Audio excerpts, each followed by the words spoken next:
any late stragglers can join us when they're ready. So welcome everybody. My name is Jackie Martin. I'm the president of IABC Aotearoa.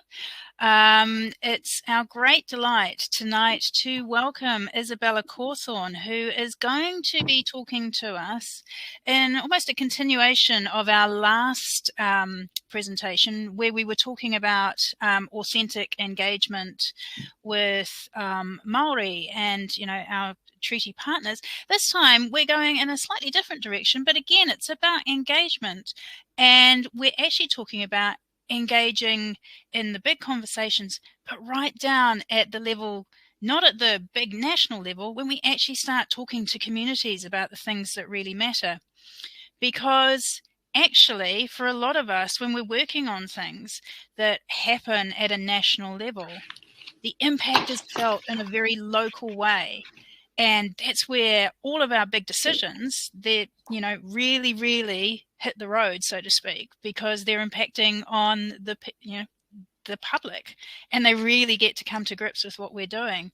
So it's my great delight to welcome Isabella Cawthorne. She's a consultant who specialises in stakeholder engagement, and particularly around areas of natural resources and transport. So those really big, gnarly issues that everybody has a very firm opinion on.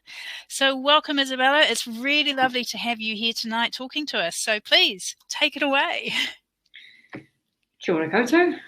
Ko Isabella Takuingoa. I'm a 1.5 generation Pākehā with my roots in the British Isles and my heart firmly in Porirua in Plymouth. I'm not a comms specialist, and I salute the specialist craftspeople who are in this room and in this profession.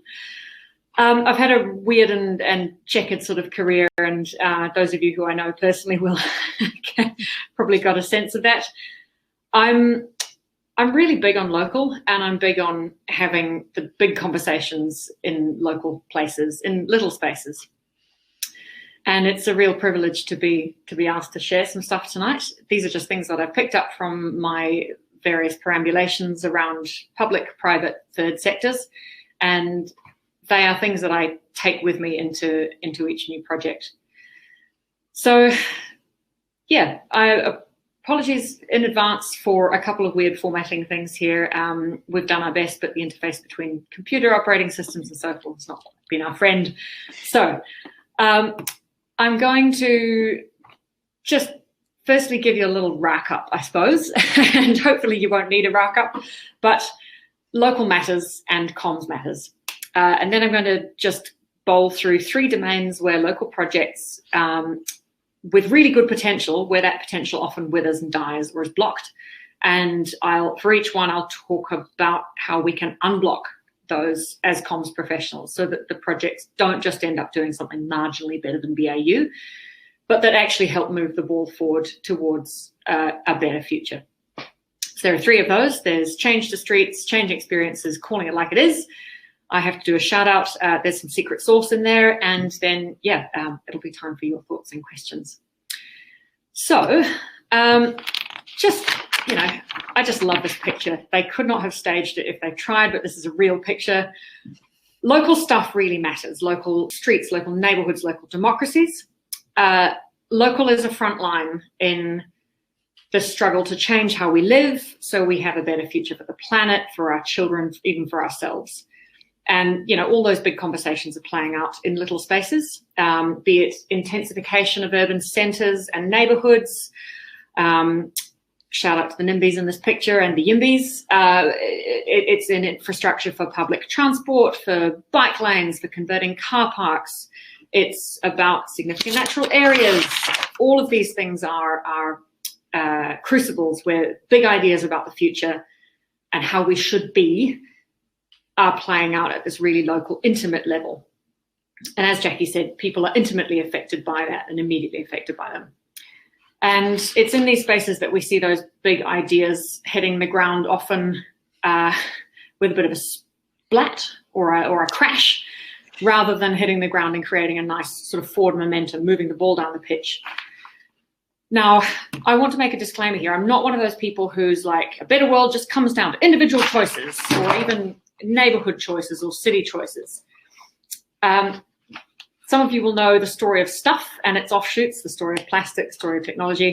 They do a really great job of illustrating the different scales of influence in making a better world. And one of the things you come away with after looking at those videos is that putting it all on individuals or even individual households it's horseshit, basically. That is totally unfair and inappropriate. Individuals, households, even local neighbourhoods taking action is absolutely no substitute for large corporates, for governments, for those mega entities showing proper leadership, because they are the ones who can change the system. So it's crucial that we have them doing their bit. But local really, really does make a difference. And there are three reasons for that. Local environments, especially built environments, shape our behaviour. And I'll be focusing on built environments because 80% of Kiwis plus live in urban areas. They shape us. The easiest way to think about it is if you take exactly the same group of people, same friends, same neighbours, and so forth, you plop them into a place where stuff is laid out and the ways made available for people to get to stuff are a certain way, people will pattern their behaviour in that certain way. If you plop those same people into a differently laid out place, surprise, surprise, their habits change. And this is everything from how much they get around their neighbourhood under their own steam, or even how often they go outdoors if they're really old or if they're kids. It will be where their consumer dollar goes. Do they spend with locals or does their money go overseas? It will determine how much they know their neighbours. It will determine how big their carbon footprint is. All of that is determined by the environment that they're in, not by whether they care about that stuff or not. And that's in some ways, that's a really disempowering thing, because we like to think, well, I've got my values, I'm an environmentalist, or I'm really into local economic resilience, I'm going to shop locally. The environment is largely gazumping our personal values. If we get that built fabric of our neighbourhoods right, we can make it really easy for us to be the kinds of people we want, to act out our values in real life without necessarily even having to try. And we see this playing out all around the world. So local really matters for us. The other reason why local is awesome is that we can actually influence local. It's that kind of Goldilocks scale where, yes, the built environment is influencing us, we can actually influence it back. Local democracy, local councils, for better or worse, there's actually quite a lot of influence that communities can have at that local level, where it is a lot harder to shape regional, national, international, multinational, global. The third reason why local is awesome is that local influences other local. And as comms folk, you will know this, it's about being relatable. So neighbourhoods will look at other neighbourhoods, local politicians will look at other local politicians, professionals in traffic engineering or developers, they'll be looking at their peers and going, oh, they did that over there, we can do that here. And so when we build good stuff, good built environments locally, that shifts the sense of what's possible, what's normal, and what's the minimum we can expect. All of that gets better. And this stuff is important, right? The climate's on fire. We've got biodiversity crises, housing crises, freshwater crises. We've got inequality crises. We've got public health crises. We need to pull all the levers right now. So everything that shapes local, a new subdivision, reshaping a main street, your council's long-term plan, a housing development, local school development, travel planning, all of that can help make that built fabric better, or it can leave it where it is, make it just the same, maybe a bit bigger. And that's the difference between it holding us back from being who we want to be and having an awesome future, or actually helping us along. And it falls to us, comms folk, more often than not, to make this difference, because physically speaking, like technically speaking, we know what those good built environments look like. We know that stuff. Where the potential of local tends to wither and die and get blocked is in the human dynamic stuff, the framing, the perceptions, the culture, all of that, the social, the political. This is our field. We are the specialists in that. And so I'm going to be focusing tonight on street change projects and on the side order of land use. So basically how we get around where things are. And they're so often projects that have a huge amount of potential to help us make a better world, and it just withers and dies. So on that cheery note, let's crack in. How can we unblock the potential of these local projects? Idea number one that I've come up with, which seems to be serving me really reasonably well: show the change that's happening to the street. Two things about this: show the flavor of change and show why. So basically, why is this helping unblock things? Well, most Kiwis have only ever experienced really car-centric streets. They look like this. This is a nice street. It's a totally normal street in New Zealand. And these kinds of streets are sold to us day in, day out as desirable. And we're never told how these kinds of streets are actually holding communities back. We're starting to acknowledge that they're not very good for our health. And this beautiful piece of memeing is actually bang on. But making them safe is still only ever talked about as personal responsibility, an individual decision. So drive safer, cross more carefully, wear high-vis clothing, drop your kids to school, even though they'd love to scoot or bike. It's on you. There's nothing wrong with this street. But to take a normal residential street and make it so it is actually helping us be who we want to be, the whole shape of that street needs to change. And we don't really acknowledge that in our talking about these projects. And that means that we kind of never really state the reason for change. And there's a lot of good reasons for that. It's quite embarrassing for our clients to be acknowledging that they have been designing and consenting and delivering essentially bad streets for over half a century. It's not a great story. It's kind of embarrassing for us as citizens and ratepayers to admit that we've signed ourselves up for 30, 40-year mortgages for homes and streets that are actually bad for our kids, that we're going to have to move out of as soon as we can't drive. That's not a nice thing to have to come to terms with either. And another reason why it's hard to admit this stuff is that, and why these projects that seek to change these streets tend to get blocked, is it's just basic unfamiliarity, right?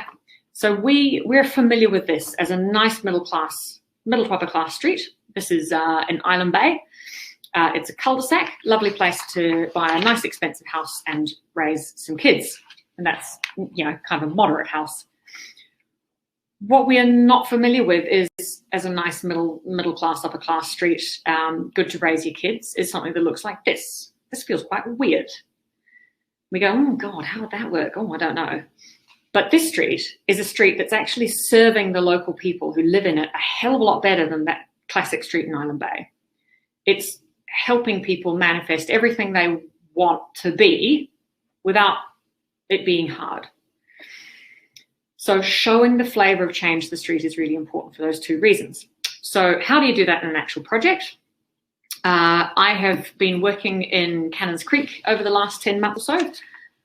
It's been a massive privilege, and I can bang on about that to anyone who'll listen, but I'll skip through quite briefly. This is the aim of this project to change this street, Fantame Street, was to basically make it safer and a nicer place to be.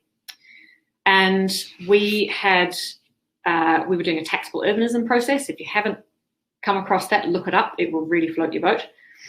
We had this big challenge. We have to do a community co-design process for those street improvements. And out east, there is very low trust in government of all kinds, quite reasonably so, and a lot of cynicism. And if people on our community co-design group felt that they were being pushed into something or manipulated, or that the co-design was being done as tokenism, we were going to be dead in the water. So how do we get people co-designing with the right flavors of change to that street to make it properly serve that community? Well, showing the flavor of change. So we turned that picture of the street into a drawing, and we showed them, if you look at the street now, here are its characteristics. We need to turn the dial on that street so it stops just privileging cars and starts being a bit more about people. the extremely scientific dial is up there in the top left corner. One thing that I couldn't put on here was unsafe for children, which is a fact, but that was a bridge too far for my comms colleagues. More about that later. So what do we do then? We produce this picture of the street with some elementary changes, changing the flavour. If you want your street to have these characteristics, it is going to have to feel narrower. It is going to have more stuff in it. It's going to have more places to sit. There's going to have to be some more green stuff in it. It's going to have to feel more appealing. Specifically what those items are, specifically where they are, we need you, the expert community members, to help us co-design that. But these are the flavors of change that are on the table. Widening the street, making it easier to drive on, making it easier to park on. These are not on the table. Those flavors of change, not okay. And then the next thing you need to show people is show them why certain flavors of the street are okay and certain other flavors aren't. Now, I'm going to do a quick shifty here, and I'm going to share another tab. Please hold callers. Here we go. This is the essence of why. This is a lovely little video that shows what it feels like to go at exactly the same speed down these two different streets when you're a driver. Now, I don't know about you, but the bottom picture feels kind of relaxing. The top picture is like, oh, it feels a bit sketchy. Oh, I don't know, I'd rather slow down. It's exactly the same speed, but the street environment is different. The reaction that we have is everything about the backs of our brains. It is nothing to do with our values. It is neural hardwiring, basically. Most people respond to that street on the top by slowing down without even needing to be told. There are some knobheads who will see that and deliberately speed up, but you can't do anything with those people. They're a tiny minority as well. So in terms of how your average person behind the wheel reads a different street environment and responds, we are the same the world over. A narrower street. Oh, am I doing back to the presentation? Okay. I think I'm still presenting the slides. A narrower street just makes us slow down without having to be told. You find yourself in this situation kind of getting into explaining science, which is hard. I'm learning a lot about how to better communicate the psychology of transport, but this is powerful stuff. And when you show people this, they go, oh, okay. The other way you can show it is by showing them other visuals of the why. So this is a really great picture describing the experience of our single greatest area of public realm, which is the street, when we're outside a car. Again, that hardwiring of our brains tells us keep ourselves safe. We limit ourselves. We don't cross the street when we want to. We don't let our kids walk and bike to school. If we're old or disabled, we don't go out nearly as much. We have to gird our loins to cross the road. It really cramps our style. This street environment doesn't let us be the people we want to be, live the lives we want to live, do the stuff that matters to us. So these are really basic facts about the flavors of streets and why. And this stuff, you don't get to go, oh, New Zealand's a bit different. Oh, my town's a bit different. This is so fundamental to humans that it is literally everywhere in the world. So showing the flavors of change and showing why. This has actually worked pretty well in Eastern Aotearoa, excuse me, right? At least for our community co-design group, to whom we've been able to show the videos and all that caper. They have been buffeted by the public response to, squeezing down the streets and putting all this stuff in it, but they have stood firm. And it's been really amazing to hear them explaining the flavors of a street and explaining the whys to people in their own words. The media too get this if it's explained to them, which is pretty amazing. So what is our next flavor of unblocking? You don't just show them the flavor of change in the street, you show them the change experiences. And this is a thing because we've privileged cars and the driving experience so much in our towns and cities that anything that turns that dial a little bit and makes things better for people outside a car is going to make things yuckier for you when you're in a car. So people are going to have a less nice experience driving and parking and maneuvering on a street that is much better for people. And that's okay. As soon as they get out of the car, they're going to have a way better experience. Or if they choose not to drive in a car at all, it's going to be great. But inside the car, your driving experience is going to go from to more like, you're going to feel more apprehensive. You're going to feel stressed. You're going to feel like stuff's coming at you from all sides. Now, there's a bunch of nuance around not articulating this as a direct trade-off. I have a yuckier time, so you have a better time. And Jess Berenson-Shaw of the workshop has some really great common cause communication stuff there, which I am still learning. It's my journey. But fundamentally, you've got to tell people that their experience behind the wheel is going to get yuckier and that their experience outside the car is going to get nicer. So that flavor of change. And basically, we have to stop saying we're improving the street for all users. You may recognize this phrase from a million council projects and NZTA projects. We are not improving the street for all users, because then that makes me say, I'm driving, you're not improving my experience. But it's good that you're not improving my experience. So we've got to find ways to show people that you're going to have a slightly less nice experience. So this is our big main project handout that introduced it. I don't know if you can see down the bottom of each of those before and after panes, we tried to show the mixture of experiences. And if you see the driver on the right-hand side, the driver's like, yeah, before, and like, oh yeah, it's okay, after. So that's just, we didn't make enough of these, to be honest, and we could have got them out there a lot more, but people who noticed it really got it. Now, last bit, this is a tactical urbanism thing, so I might skip over that because I'm not actually here to talk about tactical urbanism, but bunches of emojis seem to work quite well. So yeah, this change in experience, this is a really good street for people type sign that's appearing around the world. This is not the driving experience that they sold you in the car ads. Oh no, it is not. They did not tell you that you were going to have to be giving way, being thoughtful, acting like a guest. Nuh-uh. But that's actually what is involved in a really good street for people. That's an awesome place to be.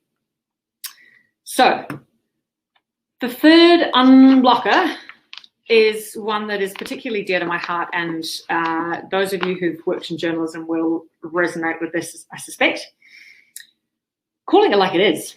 So we often block ourselves on local projects because basically we can't admit that there's something wrong with the status quo. We're embarrassed to admit it. And I alluded to that before with the shape of streets. It gets real awkward in your project team meetings, when you kind of have to start throwing shade on your colleagues in the same council or your clients' partners like NZTA. It gets really hard when, inexpensive subdivisions just down the road that the council's really proud of, they're building stuff that looks like this. This was supposed to be animated. It was going to be lovely. But you're building roads that are dangerous, that are hard to cross, where the cars go too fast. There's no unique local feel. There's nowhere to sit. Don't know if you recognize these little bubbles. They're exactly the same as that street in Eastern Porirua, just without the fancy street lamps. So houses start at $1 million here, and they still have this terrible street that is fundamentally holding back that community. So this is where we find ourselves a bit blocked in projects, often because we let our we be too broad. Our we is too loose. And so people hear we and they hear, oh, you're saying that this is bad, but you're building, the same you is building this thing just down the road. Having a bit of nuance with the we is important. And then having to admit that there stuff that we've built in the past, or even that we're building right now, is actually not good. You have to, we're at the interesting point now where we're starting to get a weight of evidence from all sorts of different scientific spheres that these kinds of roads and streets are not good. The shift is happening in government.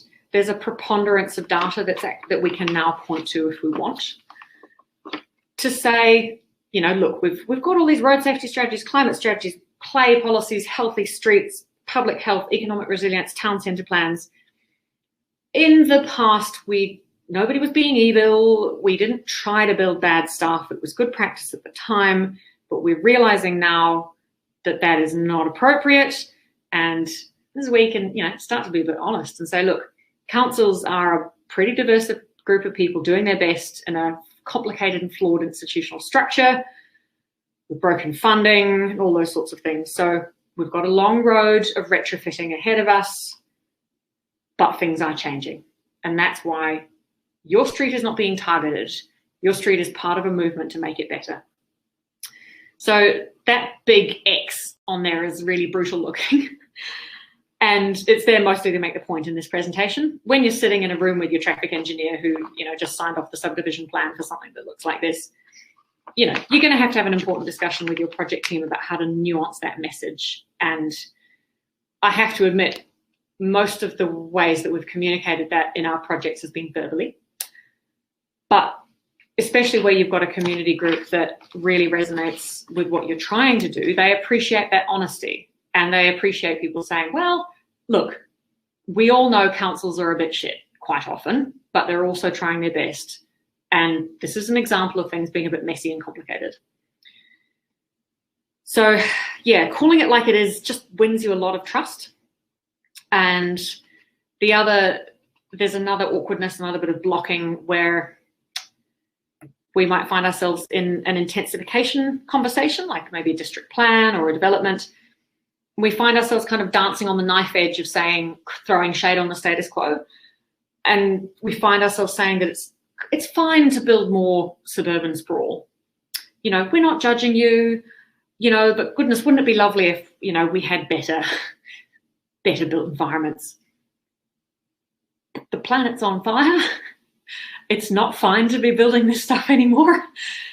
So where we find ourselves going to that kind of more mealy-mouthed approach and going, oh, it's about providing housing choice, it's kind of a cop-out, and it's putting the onus back on the individual, which is denying the influence of the environment on individual people, where it comes to driving, where it comes to shopping locally, all those, you know, transport choices, the single lowest hanging fruit for emissions reduction in New Zealand, basically defined by whether you're living in one of these or something that is more accessible. And, you know, you can frame it positively if you like, right? You can say, if people live in these kinds of environments, they find it way easier to know their neighbours, to have their kids walk to school, to support local businesses, to get around without loads of emissions, to be healthy. All of these things, people find this just a lot easier. And it's not because they're better people, it's just because the environment is helping them rather than hindering them or holding them back. Last bit of calling it like it is that's really unblocking is calling out this kind of stuff. Now, I was going to do a show of hands here and then the platform's not really, but I was going to say, who's seen behavior that's absolutely obnoxious, dangerous, you know, borderline homicidal by people driving cars described as frustrated drivers? It's so common. It's so common. If there was any other object involved, people would be like, who is that maniac? Throw them in jail.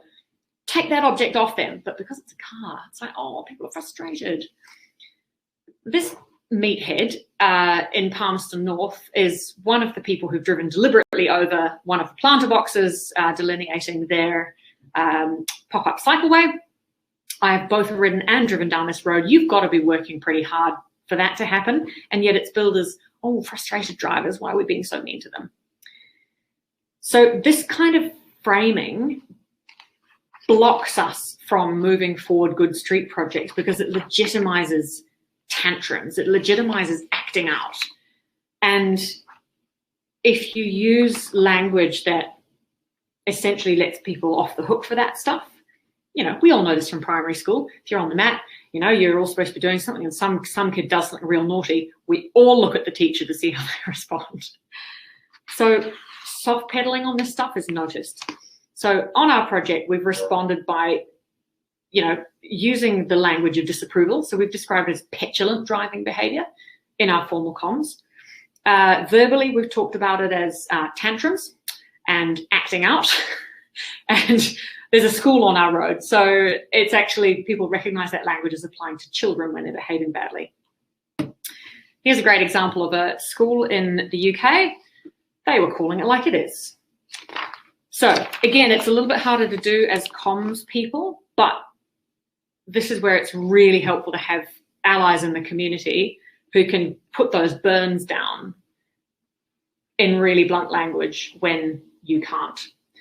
So really, it's so valuable to be able to support people with the right framing, because a burn, still needs to be done well and to move the ball down the pitch and help your project along. But yeah, it's so valuable to be able to call that stuff like it is. And then as the formal project, you just get to go, what they said, community disapproves, so do we. So final word here when calling things out, you'll have noticed that I have not once used the word pedestrians, nor drivers, nor motorists, nor cyclists in this corridor. That is deliberate. That's one of the golden rules for talking about transport and how people move in streets and roads. People first, behaviour second. People first, transport choice second. It's a really unfortunate feature of the English language that we use words that plonk people into tribes, which allows them to think that people who get around differently from they do are a different species. And that othering, you'll know about othering, is really potent and really toxic. So getting rid of that will help unblock your project. Now, cracking towards the home straight, I have to confess to a lot of secret sauce on the Aotearoa project, which is the single best thing I've done in my life in a professional capacity.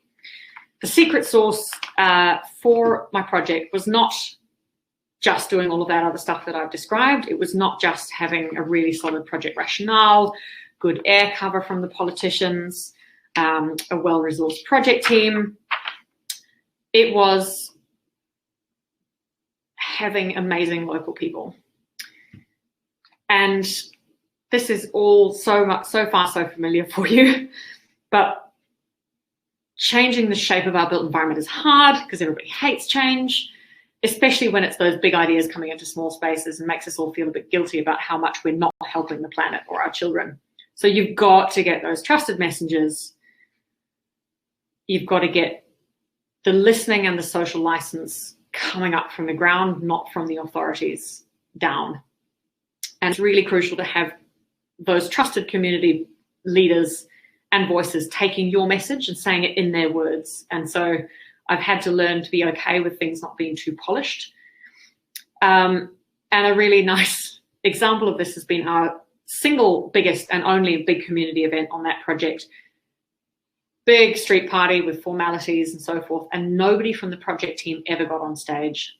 Nobody from the project team talked about the project, nor from NZTA, who are our main funder. It was only locals who talked about the project, about what it was trying to do, about why they were changing the street.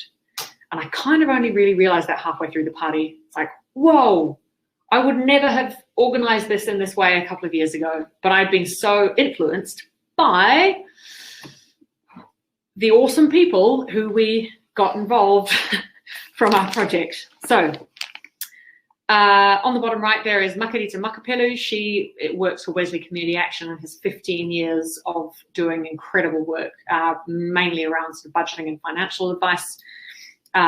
Sorted.co.nz is basically a direct rip-off of Wesley's IP. Fun fact.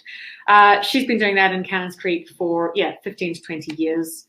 We hired her on the same hourly rate as me and said to her, please direct us for our community engagement. And in the middle at the bottom there is Paula McEwen. She is part of not the Residents Association, they're very clear about that, the community group called Creeksiders. Because of Makarita's involvement, we were able to basically co-opt the entire of the Creeksiders group into our community co-design group. And then they recruited other people. Paula is a bit of a Facebook maven, and she has been bearing the lion's share of the comms, the community level comms for our project. We have been wrapping comms support around her, and I think we could have even done it a bit more, a bit better. We offered to pay her for that work, but she refused on principle. And the combination of those people, plus having this super local group of folks who were our community co-design engine room, we call them that, and then it kind of stuck. That meant that we had a level of trust and willingness to give us some airtime and some listening, which we could never, ever otherwise have got in this community in 2021. So deeply, deeply grateful. I think if I had to say there was one thing that made this People Changing Streets Fantain project work, it was the involvement of Makarita and the cascade of social license that came with her. So if you can find someone like that, hire them, put them on a proper consulting rate, listen to what they tell you, do what they say.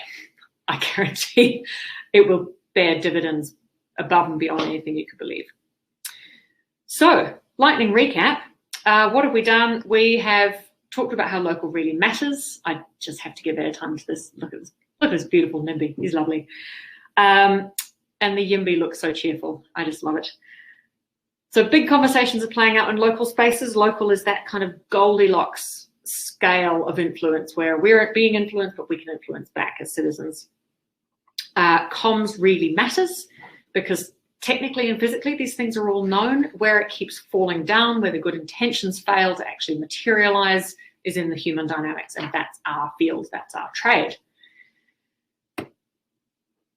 Unblocking things, show people the flavor of change that will need to happen to the street and show them why. Get into the science. Make it clear that it's not about culture or being a bad person or being a good person. It's about the ways that our brains work, and because our bodies are soft objects and there are hard objects going past. Show people the change in experiences. Show them the flavor of that change. Grumpy Cat is going to get even grumpier behind the wheel, and that's okay. Just get him out behind the wheel. He'll have a lovely time. And show them why that is the case. Call it like it is. You know, you're going to have some careful conversations with colleagues about that, and you may have to do a bunch of stuff verbally, or you may have to support other people who can be blunter to call it like it is a bit harder, but do call it like it is. Call out the status quo, say that it needs to change, show that the change is part of a bigger program, a bigger turning off the tide. The secret sauce is local people. I cannot underscore this enough. And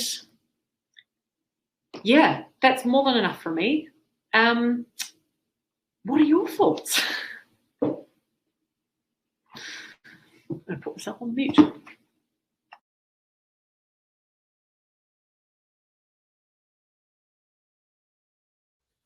Now, so if you've got any questions or thoughts that you want to share, use the chat functionality. We can pop them in there, and then, yep, Isabella will be able to see them, and we can talk through them and come up with anything.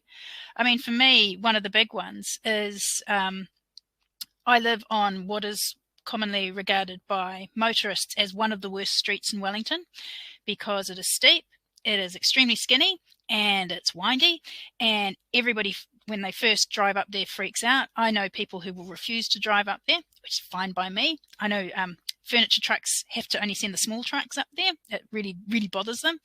I was up in Auckland over the weekend helping my parents move house, and they live in Auckland suburbia. And I mean, you know, like they've lived there since the street was created, and they were like, oh, and you know, all the houses are getting knocked down and it's all infill housing now, and it's terrible. Yeah, but this is, you know, just one of those great big wide, you know, there's cars parked on either side and you can still fit a freaking 2 buses and, you know, like behemoth trucks up and down this thing. But it's just like the feeling you get. Yes, I mean, John, it is up behind Aotearoa Valley. You're quite right. That's where I live.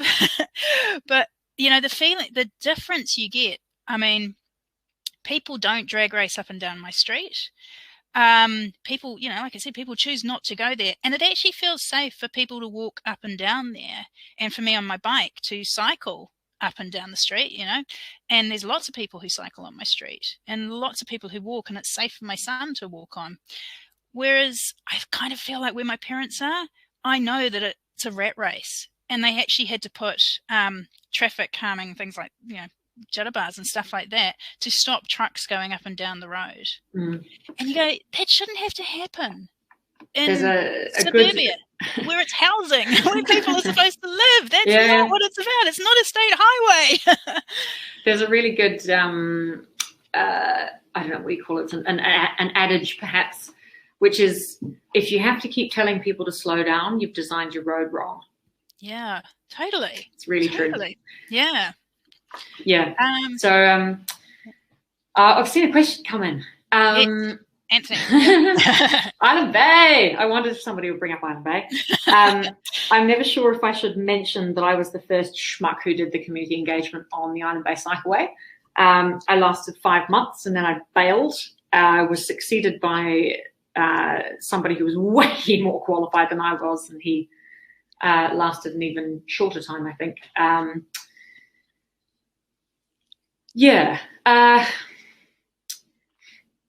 Organised and passionate opposition was one of the many dimensions of Island Bay that made it subsequently become a byword for, disaster cycleway projects. Fundamentally, the answer to your question, how do you help to mitigate that? You kind of have to do all your work up front. So there's an analogy here around community meetings, and I'm a facilitator, an independent facilitator.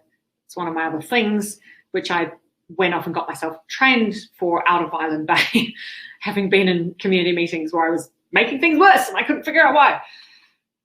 When you're having a community meeting, and this is the analogy follows at the larger scale of a whole project, if you do a heap of your front work ahead of time, by the time people actually show up in the room and actually start getting into a conversation, you have vaccinated the conversation space so well that you actually take the heat out of all of the nastiness by people who are still willing to listen to reason.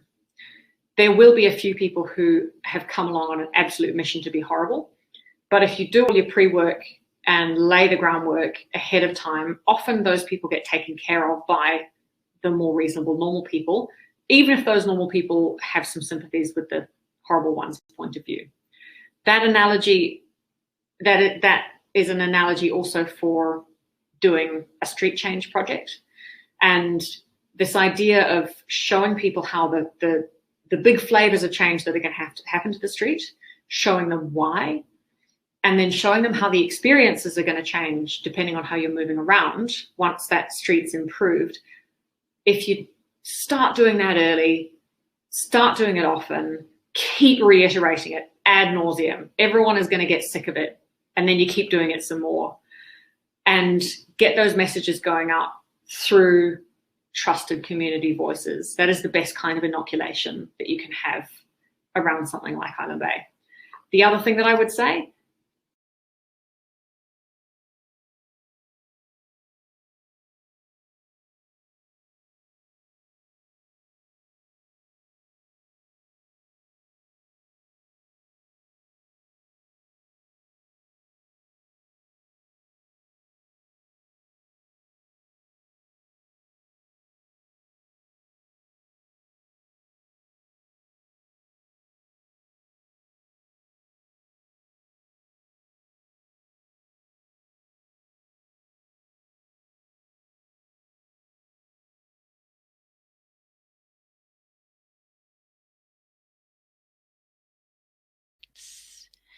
Sorry about that, folks. Hopefully we can get Isabella back in a second, because she did pause there for a while. I've just flicked her a message to say, you've gone. She's probably still in full flight telling us everything. So hopefully she'll be back in just a second.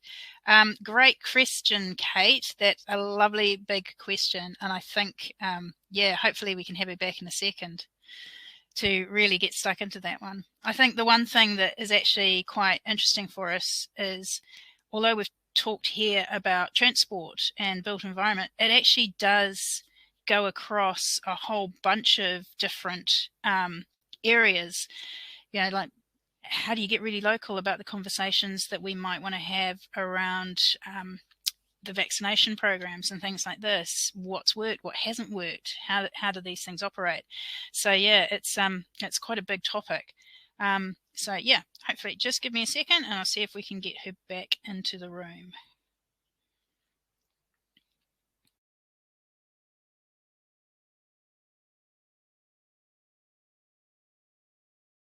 Sorry about that. Apparently her computer randomly restarted, so she shouldn't be too far away.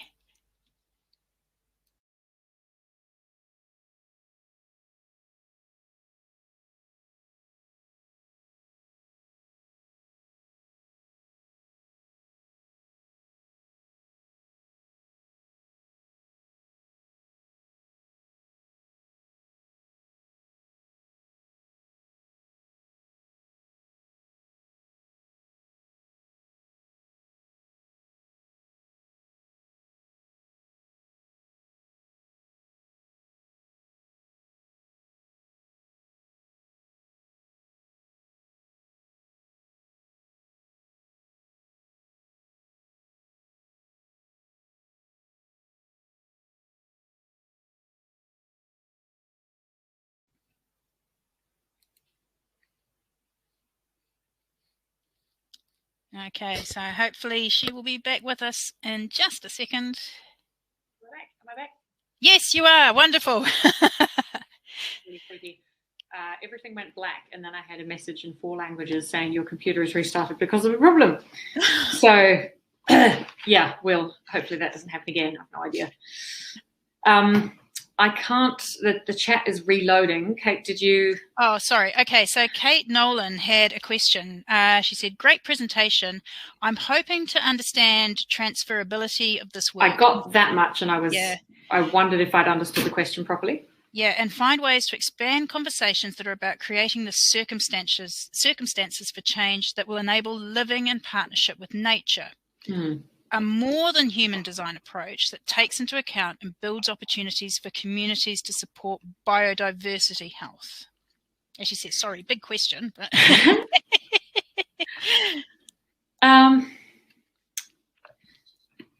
the short answer is that the principles here, I suspect, are transferable, in that if we say to ourselves, okay, what changes are people going to need to see in their built environments to enable better rewilding of urban space, living with a lighter ecological footprint? What are those changes? Let's show people the flavor of those changes, and let's show them why the flavor of those changes is needed.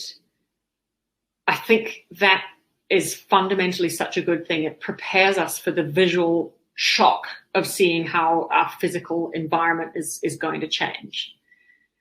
And I think this is where imagery is really powerful, especially augmented reality. So it's got just enough anchoring in what we know that we can go, oh man, okay, they're going to cut like a third off the front of that building and fill it up with, you know, a green wall, or, oh right, we're going to daylight all of the streams. Okay, wow, whoa, mind blown. And it will take people a while to get their heads around that. But if they start seeing the flavor of the change, that I think is really powerful. And then again, seeing the change in experiences that you're going to have. And, you know, as comms professionals, you'll have far better nuance on how to do this than I, but personal experiences, relatable people's personal experiences, I think instinctively I feel would be really powerful in that space. So, you know, here's a relatable person, let's call her Sarah, in 2030, Wellington has, expanded the halo of Karori Sanctuary right into the city centre. What does that look like? You have these nice visuals over here done with freaking Weta Workshops or the digital twin or whomever, but you also have Sarah talking about what it's like to get to her job and be a single mum, operating day to day or on a Tuesday afternoon or something in this city. And people can go, oh, okay, I feel now what that will be like. I feel how that could work day to day. And it's those two things together presented, however you can, I think would be transferable, and they would help people understand a bit of the shift that is required. Yeah. Is that sort of what you've done with some of the work around the whaitua work and Aotearoa, and how you've talked through some of that? Because that not really. Yeah. No, actually, it's kind of hard, isn't it, when you're talking about these things with people, because all of this environmental change takes such a long time. And it doesn't have to. No, it doesn't have to, and that's part of the problem. Like we need to start ripping the Band-Aid off a bit more, and it's a very brutal metaphor there. But so I said no to the whaitua stuff because one of the perhaps understandable limitations on the whaitua scope was that they didn't do education. They were there to produce a catchment management plan, to be a schedule to the natural resources plan. And it was one of the great shames. And the whaitua committee for Te Aotearoa or Purirua were quite frequently going, can we please just do some education? Can we please help people understand this?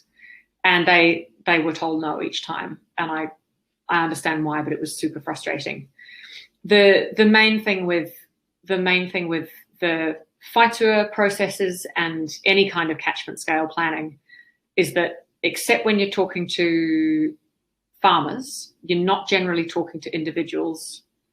You need to talk to your politicians, you need to talk to your developers, you need to talk to people who have control over large areas of land, basically. The only way in which you need to be talking directly to the public is telling them to tell their councillors to vote for boring stuff like decent pipes. But as a general rule, water, at least in terms of water quality, generally tends to be the sphere of influence that you need to tackle is a bit more up from that super local. Seeing some good thoughts in the chat there. So essentially, Elena, your comment about links with predator-free, showing what a successful predator-free neighbourhood looks like and how the kids in the neighbourhood can be leaders. Just, have your personal testimonies from kids going, this is what I do now. I think that sort of stuff is really powerful. The magic of engaging with kids, even around street change stuff, is that because they don't drive themselves, they are not so anchored in this privileged experience of driving that our current streets offer us. So while they do tend to be steeped in their parents' and their families' feelings, like, mum or dad or nana is driving you and is really frustrated because she can't get a park by the school anymore, and just angry because the third time this week that she's had to wait and she didn't used to have to wait. That's really, you do pick that up as a kid. And when the people you love are unhappy about something, it's hard for you to go off on a different tangent. But the Innovating Streets projects nationwide, the ones that have engaged well with local schools and with children, have been able to get independent child testimony about things. And so kids say things like, oh, my mum hates this, but I love it. And privileging children's voices is really powerful for all the reasons that we know so well, right? It's really, you feel like a bastard when you say, no, horrible little child. It's much harder to be mean on Facebook to children. And they also are going to inherit all this built environment. They're going to spend way longer in it than any of us will. So by all fairness, they should have a much greater say than they currently do. Yeah. Yes. I do actually have, I wonder if I can go backwards. I have a couple of, I thought, slides at the very end, which are some further reading and some, they're not on there. Bam. Oh, there we go, picture credits. Yeah. Picture credits and threads to follow. If anybody's interested, there's a few, I've popped in a few links here for things which are really interesting rabbit holes in themselves that we can dive down. I would encourage all of you as comms people to have a look at common cause communication. So that bottom bullet point of framing progressive causes, which are bigger than me. Common cause communication and the podcast called Words to Win By. Really, really great resources. Highly recommended. If you find yourselves in the space of communicating around transport, Jess Berenson-Shaw and the workshop have done a really great resource for Waka Kotahi, actually, in ZTA, called Talking About Urban Mobility. They aren't super explicit about don't say cyclists and pedestrians and motorists, but there's very good psychology, a body of research that demonstrates that that's a really good thing you can do. You can just say people walking, people driving, people taking the bus. Transport for London has adopted that as their policy for talking about transport. So it's got some pedigree. And yeah, roads and streets that slow us down naturally, like this stuff is catnip because everybody uses roads and streets. And if you feel like, you know, chucking some things into your local community Facebook page sometimes, yeah, this stuff about a street that naturally slows you down without anybody having to tell you, it's not the government taking away your rights, it's just you naturally responding because you're a sensible human being, you know, it's quite powerful. So the references I've given there are to University of Waikato, Dr. Sam Charlton. There's also this concept called self-explaining roads, and there's some pretty good presentations floating around the internet about that. The article that I was linking, showing the GIF from, that little video, is from Calgary, where they've been doing a lot of stuff around the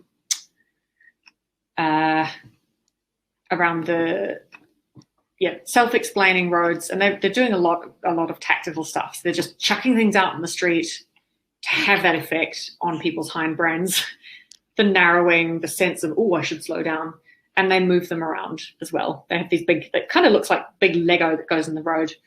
They just chuck these things out to take these immense wide streets that look like kind of like they've come out of the Wild West, but with snow on, and make them feel much more narrow, make them feel much more constrained. And everybody hates it, of course, except for when they're not driving. And oh, this is quite good.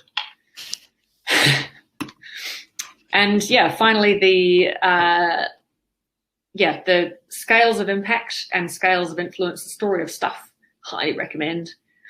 And then just in case we're all feeling a bit, you know, under pressure or a bit like, oh man, all this is coming down to us, we've got to save the world. Rebecca Solnit's book, Hope in the Dark, is an absolute joy to read. It is essentially talking about how local can make a big difference. And we don't hear about local. The media doesn't cover local.